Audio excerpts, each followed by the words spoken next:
হযরত মুহাম্মদ সাল্লাল্লাহু আলাইহি সাল্লামের জীবনের শেষ মুহূর্ত। মুহাম্মদ সাল্লাল্লাহু আলাইহি সাল্লামের জীবনের শেষ মুহূর্ত চলছে।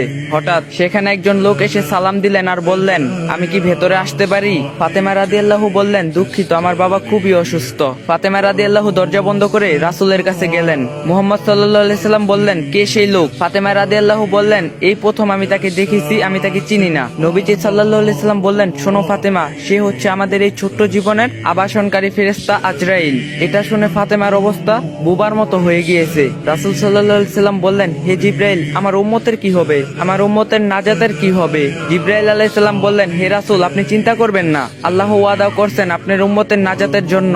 মৃত্যুর ফেরেশতারা ধীরে ধীরে রাসূলের কাছে এলেন। জান কবজ করার জন্য মালাকুল মাউত আজরাইল আরো কাছে এসে ধীরে ধীরে রাসূলের জান কবজ করতে থাকলেন। পাশে দাঁড়িয়ে থাকে জিবরাইল। রাসূল সাল্লাল্লাহু আলাইহি ওয়াসাল্লাম বললেন গোয়ানির সাথে, ও জিবরাইল, এটা কেমন বেদনাদায়ক জান কবজ করা।